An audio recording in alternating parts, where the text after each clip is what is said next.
তো কি খবর যে চাচা বন্ধু ভাইরা, আজকে আমরা গেল ঘুরতে।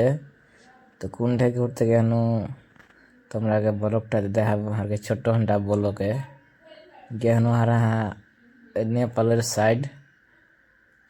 এদিকে হারকে গেলা বাড়ি को है उदके। तो हरा गेनु जया वीडियो टीडियो बनानो घूरनो। তো তোমরা ভিডিওটাতে বনে থাকো, তোমরা দেখাচ্ছি। আর লাস্টে একটা মজাদার কথা আছে, এই ছোট চ্যাংড়াটা কয়েছে, তো ওইটা কথা শুনে খুব হাসি লেগেছে আমাকে। তো তোমরা ভিডিওটাতে বনে থাকো, আর ভিডিওটা কেমন লাগছে কমেন্টে बताइयो। এই যে হারকে हेलो दोस्तों, अस्सलाम वालेकुम। हम लोग आ गए हैं घूमने। इस वीडियो साइड बनाने है में ये नेपाल नेपाला है और इस साइड है और हमारा प्यारा इंडिया ये है। वो इंडिया ये है। देखिए, हम कोची, अरे मेरा ये दादू भी आगे आया है दादा मेरे दिख साथ। से खड़िया है।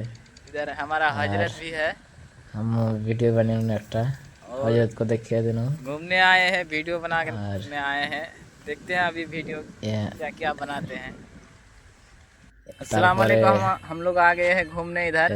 दादू तो को पूछ बताओ, करছি। ये मेरा दादा है, हम लोग दादो बोलते हैं, हमारा दादो होता है। तो बताओ, आपको घूमकर कैसा लगा? बोलो। अच्छा लगा है। बहुत अच्छा लगा है ना।